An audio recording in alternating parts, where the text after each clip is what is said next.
সারাদিন কাজ করতে করতে দিন বেড়ে গেছে। সারাটা দিন আমি কাজটা করি।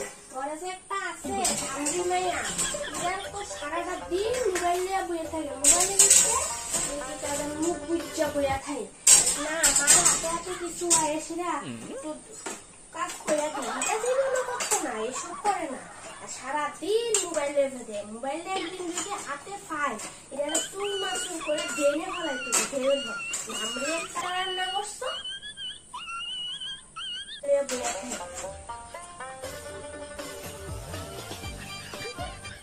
ঢেঁড়স ভাজি করছি আর ডাল করছি।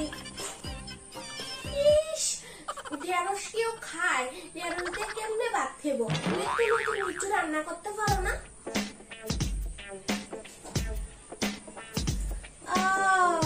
কত টাকা দেশ তুই? হ্যাঁ, তোর লাগে নিত্য নতুন রান্না করে রাখতাম। খাইলে খাবি, না খাইলে নাই, জানতে কাজ তো করেই না। আবার এনে তাই লেগা এইটা করছি না। ঠিক আছে ঠিক আছে, ঢেঁড়স তো আমার যে ফেভারিট, আর ঢেঁড়স খাইলে আছে না যে শরীরের লাগে উপকার। ঢেঁড়স আমি একটু ভালোভাবে খাইতে পারি। ঢেঁড়স তো আমার কবের থেকে ঢেঁড়স খেতে বলে আমার ইচ্ছে হইতেছে, আমি ঢেঁড়স দিয়ে ভাত খাবো। ঠিক আছে ঠিক আছে।